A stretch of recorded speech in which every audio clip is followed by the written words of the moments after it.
topic natin para sa mga kababaihan. Merong amoy, makati, may discharge, tuyo doon sa maselang bahagi ng katawan. So ano ang gagawin at bakit nagkakaroon nito? Ano yung mga dahilan? Ito muna yung normal sa isang kababaihan. Yung maselang bahagi ng katawan ng isang babae ay maraming sweat glands. So pinagpapawisan din doon sa lugar na yon. So, dahil may pawis, nagdudulot din to ng kakaibang amoy. Or bawat isa sa atin, iba-iba ang amoy natin. Ano ba ang normal na amoy? Dahil pawis ito, parang maasim. Hindi kailangang mag-douche, mag-antiperspirant, o mag-spray dun sa maselang bahagi ng katawan. Merong mga dahilan bakit nagkakaroon ng amoy ang kababaihan. Ang pinaka-common na dahilan ay yung tinatawag na bacterial vaginosis. Hindi po ito infeksyon, pero ang nangyayari dito, yung lactobacillus na dapat ay mas marami, kumukonte at dumadami naman yung ibang bacteria. So ang resulta, nagiging alkaline ang pH dun sa puwerta ng isang babae. Dapat more acidic yon. So mas dumadami din ang discharge.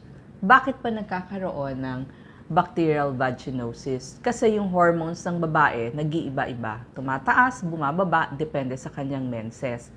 At pag nagtalik na ang isang babae, medyo syempre nagugulo din dun sa bacteria dun sa loob ng kanyang puwerta.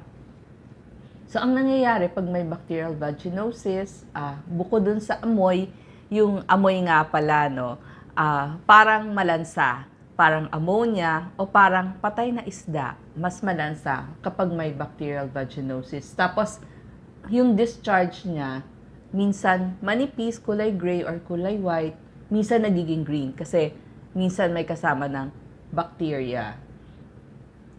Fishy, parang isda ang amoy, tsaka makati. Tapos, masakit o parang mahapdi kapag umiihi ang isang babae. Tatanong nyo, ano ba ang normal dun sa maselang bahagi ng katawan? Ang normal, pag reproductive age to, yung vaginal discharge yung nakikita, kailangan acidic yung pH, 4.5 or mas mababa pa. Yung color ng discharge, kailangan puti or malapot, tapos nagiging yellow after ng menses. Pag tinignan mo sa microscope, makikita mo may mga white cells, mas maraming lactobacilli dapat, tapos may mga iba-ibang cells, tawag doon epithelial cells. So yun nga yung report doon sa urinalysis. Or kaya, meron naman din sila nakikita yung mga round yeast, pero hindi marami, yung matatawag na round yeast spores. Pag kinulture nila, yung mga normal bacteria na nakikita, dapat konti lang yung E. coli, yung strep, tsaka yung staphylococcus at streptococcus.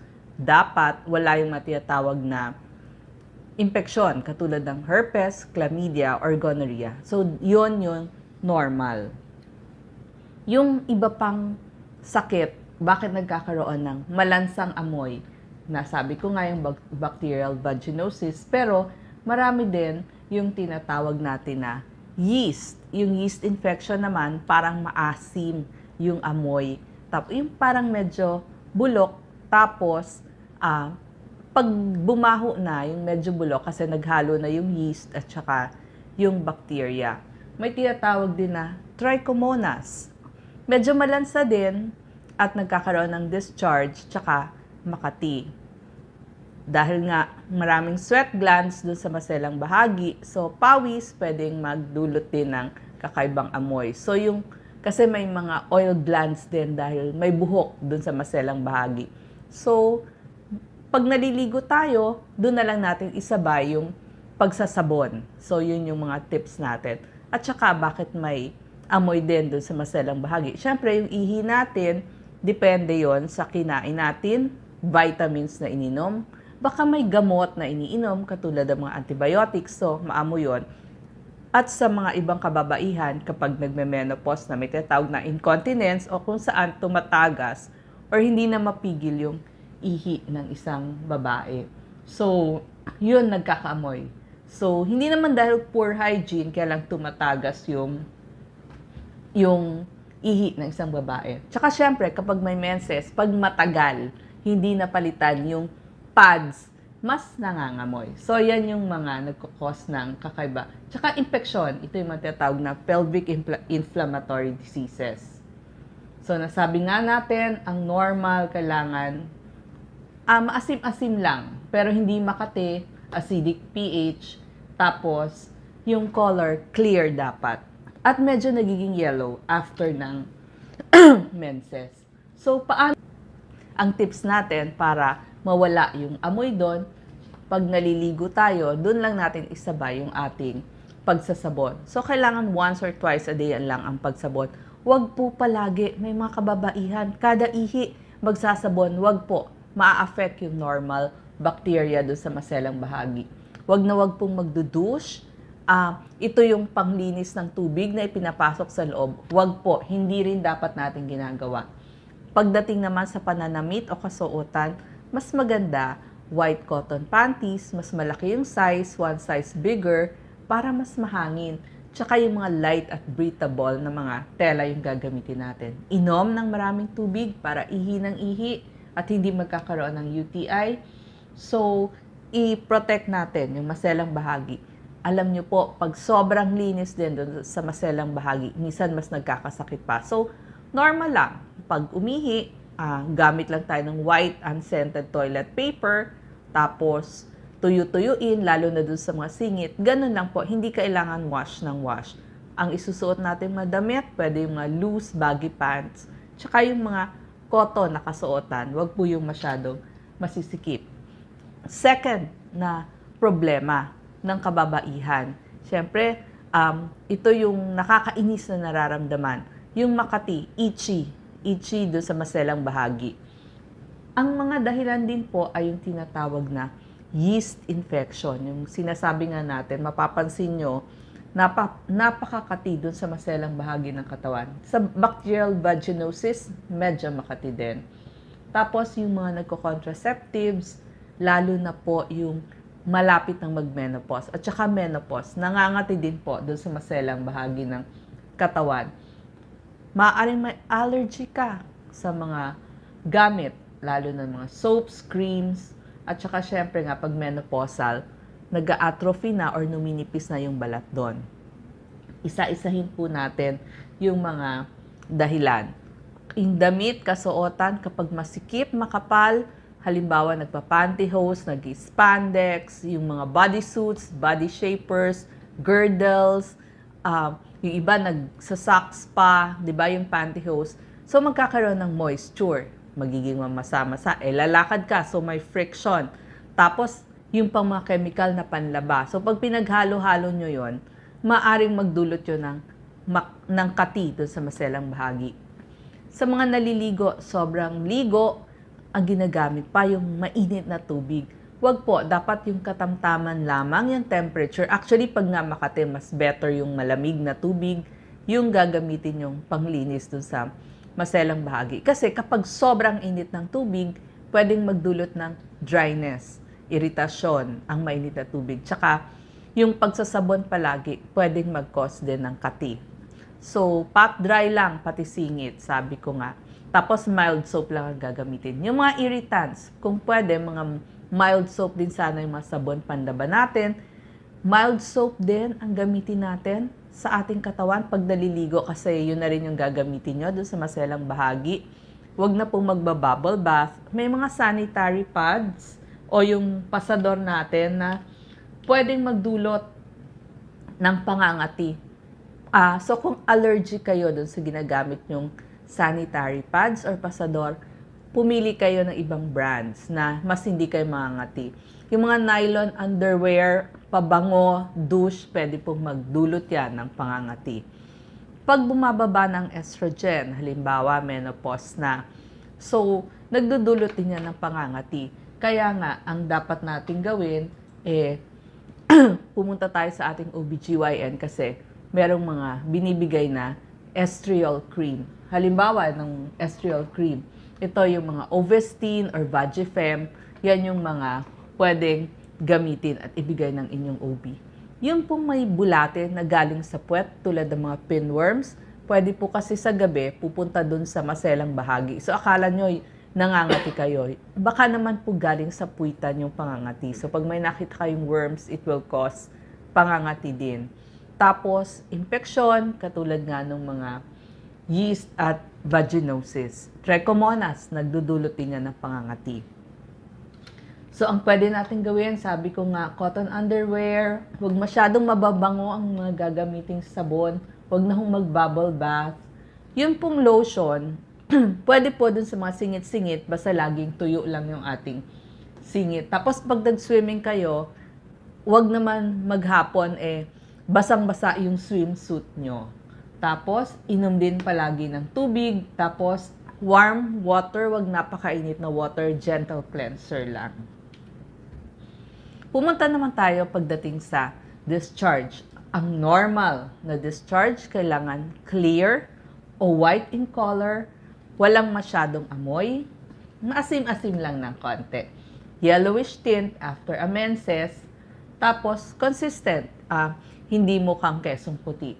Ang mga abnormal discharge, nagiging yellow, green, or gray ang kulay, parang cottage cheese o tinatawag nating kesong puti, o kaya naman parang mas mabula, masyadong maamoy, malansa, nagiging brown or blood stain. So, medyo nagiging abnormal ang ganitong discharge. So, ang normal, sabi ko nga, clear lang.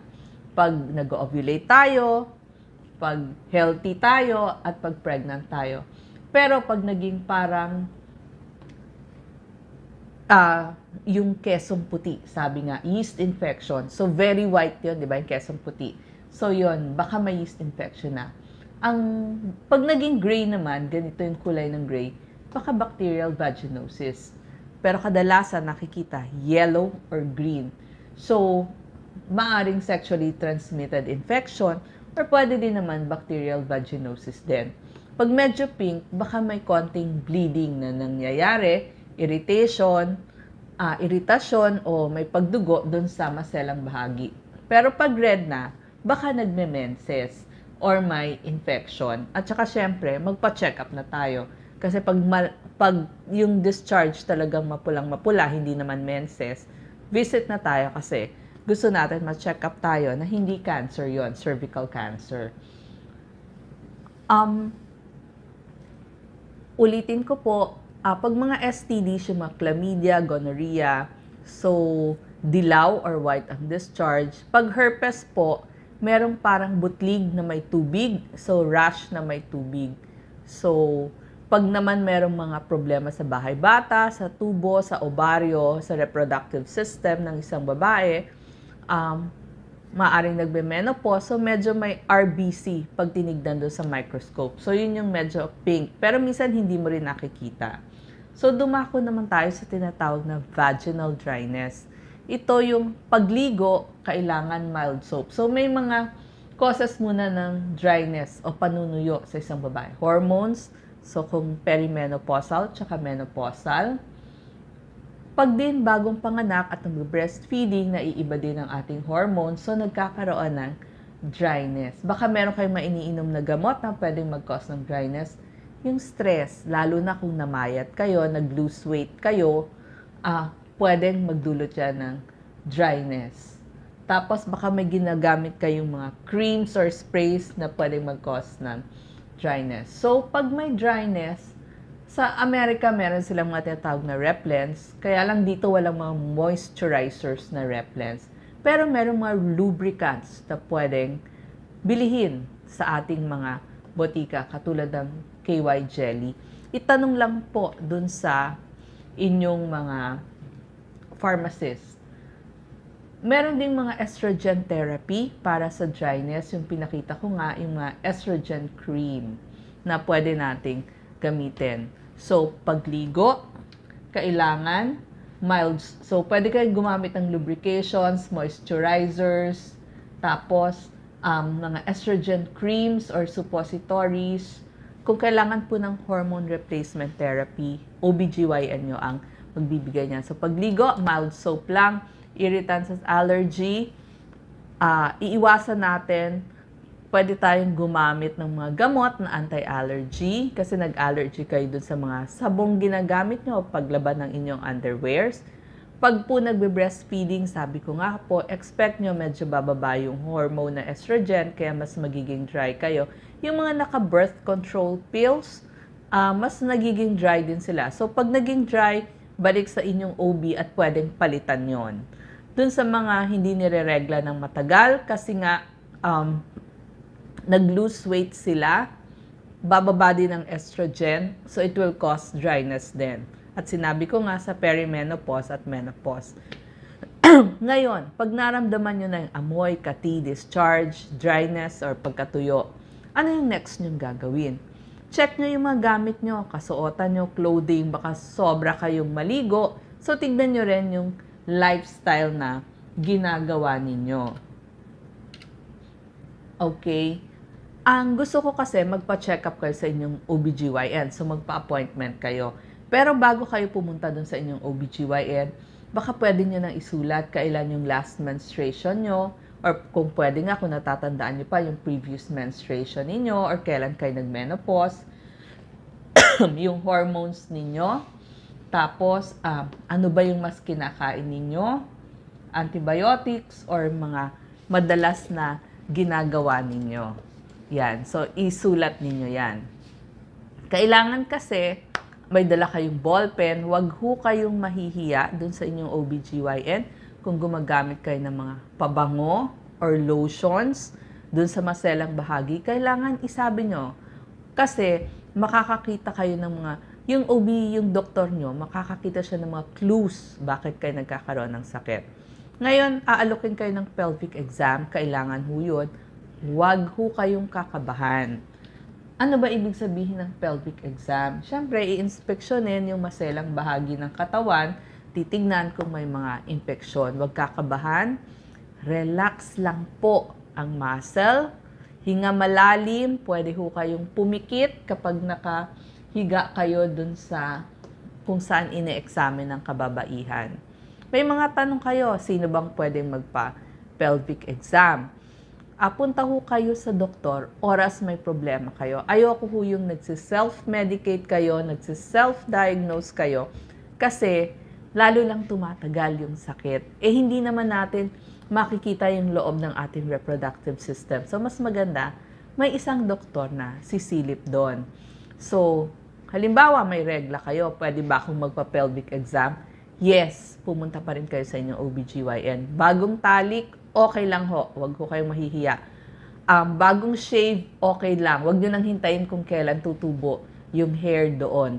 Buntis, okay pong magpa-pelvic exam.